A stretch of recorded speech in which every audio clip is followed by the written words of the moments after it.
Hi, Jeff Shrimpton here, and thanks for tuning in. Just want to make a quick video about trust and the trust equation and how that can help you in your business. So this is how it works. So we have trust equals your reliability plus your credibility plus your likability divided by self-interest. And let me talk you through that. So this works in the same for your marketing materials, but also in the relationships that you have with people, both potential customers and your staff and people that are around you. So the amount they trust you when they're thinking about that, firstly, important factor is reliability. So reliability means, do you do what you say you're going to do? Do you show up on time? If you say you're going to give someone an email, do you send them that email? Always following up on your promises. If you say you're going to send someone an email, send them the email. If you say you're going to introduce somebody to somebody, do it. Really important. They might not particularly notice, but they'll start to think if they start to think you're a bit flaky, then that's going to reduce the trust.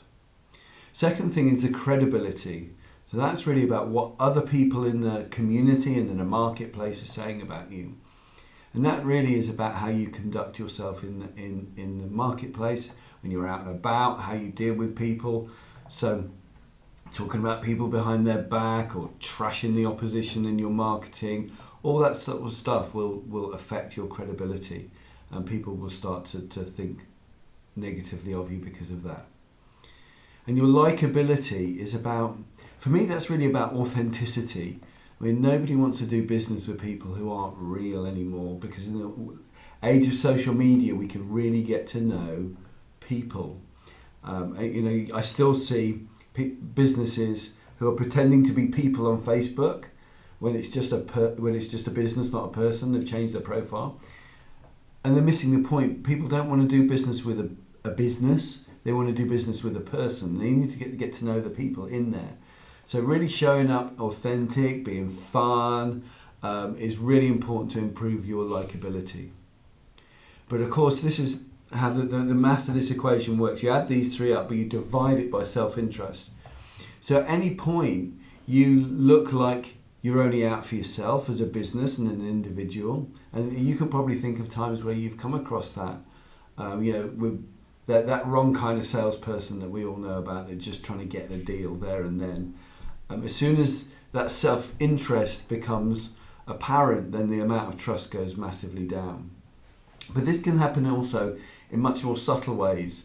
I see it in marketing messages sometimes, people saying things like, "Oh, we'd really love to come and quote for any work that you've got."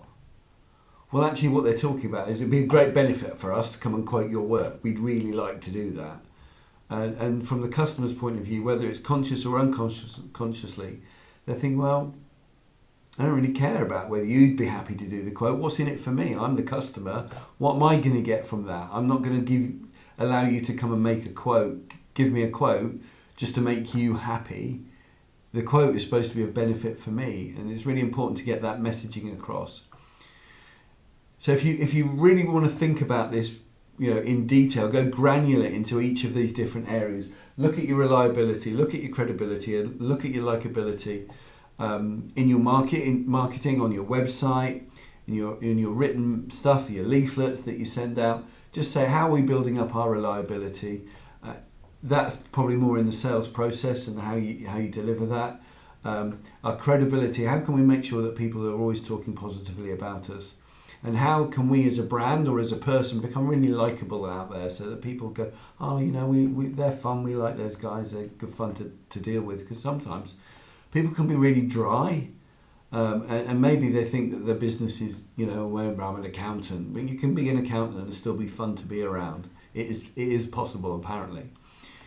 And really thinking about that self-interest. If you're really wanting to sell things to people, and also, with your teams, you kind of have to sell them on why they need to do things and why they need to work for you. If self-interest is really prevalent, they're going to not trust you going forward.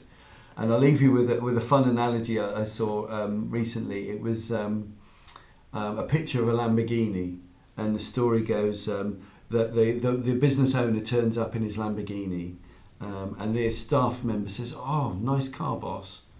And the business owner says, yeah, great. Do you know what, son? If you work really, really hard, achieve your sales goals, and work late, really do a great job this year, well, next year I'll be able to buy a second Lamborghini. So right there and then you can see the opportunity for that team member then to lose trust because the self-interest is far too evident. So that's all from me. If anyone wants to chat about any of this stuff, how to improve your business, how to grow your sales, marketing, then drop me a message on any of the social media forums that we're on. And it's just coming up for bank holiday weekend, so I wish you well. Have a great weekend. Hope it doesn't rain too much. Bye.